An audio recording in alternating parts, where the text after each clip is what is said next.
Good day, I'm Stephen McHugh, and this is your JIS news for Wednesday, March 20. All National Housing Trust mortgagors will see their interest rates reduced by 1%. The trust will also widen its lowest income band to $15,000 per week, allowing more persons to access its home grant. Prime Minister Andrew Holness made the disclosures Tuesday during his contribution to the budget debate in Parliament. This will cost the NHT $1.2 billion, and some of that will be offset by a policy change, which would see the NHT transferring to income unclaimed contributors' refund that remain with the trust for 10 years after the refund comes due. Mr. Holness says the NHT will also increase its loan limit from $5.5 million to $6.5 million. The construction loan limit will also be increased to allow persons to build at least a two-bedroom home based on the cost of an NHT serviced lot and similar-sized house. Prime Minister Holness also announced the introduction of an intergenerational mortgage system. The aim is for a younger sibling or child who can afford the mortgage to agree to carry on the obligation when the older mortgager retires or dies. This is meant to support capital accumulation in really poor families.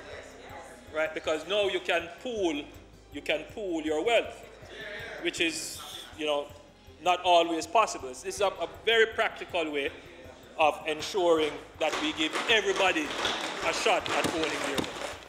Meanwhile, the NHT is to spend $2.5 billion to upgrade 49 housing schemes across the island. The project targets schemes built by the Housing Ministry before 1986 and concentrates on 5 priority areas. These include disaster mitigation, sewerage, water, roadways, and curbs. Work on 16 schemes is expected to start before March 31.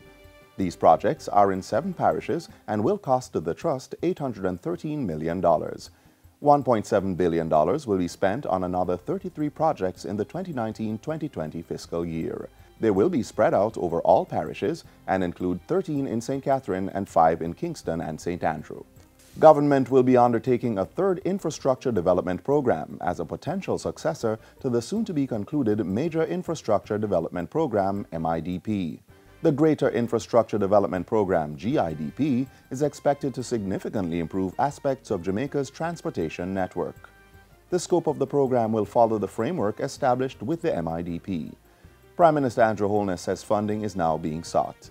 These projects are going to be selected based on technical recommendations and our economic plan, but most importantly, climate-smart considerations. Some of the projects being considered under the GIDP include a ring road around the Kingston metropolitan area, extension of the Mandela Highway improvement works from the east-west toll road ramp to the Old Harbour roundabout, improvements to the Halfway Tree area, the construction of several bypasses to improve travel time and create potential for expansion of several townships, as well as drainage projects along major thoroughfares of the corporate area and across the country.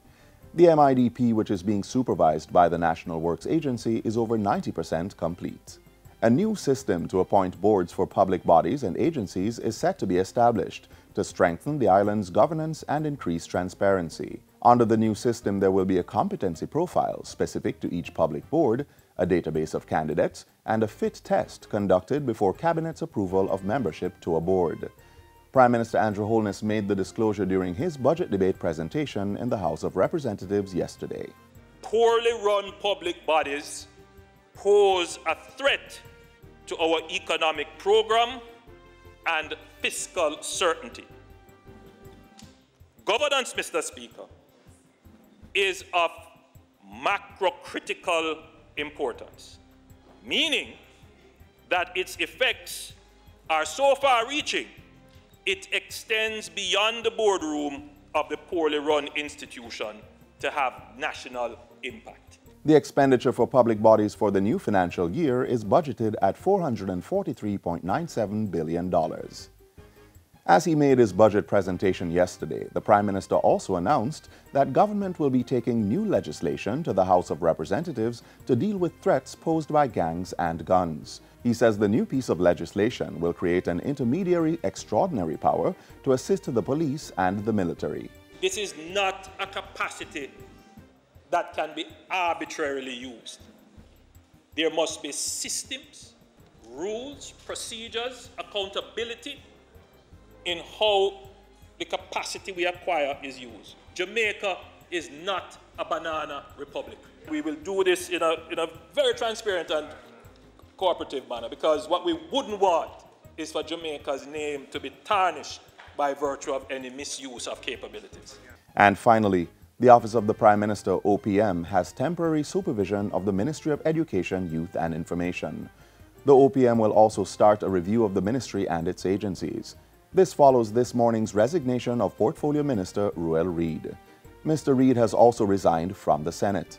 In a statement from Jamaica House, Prime Minister Andrew Holness says he met with Mr. Reid this morning regarding certain allegations in the public domain. The Prime Minister says that in keeping with the principles of good governance, he requested and received Mr. Reid's resignation. And that's it for JIS News Today. I'm Stephen McHugh. Thanks for watching.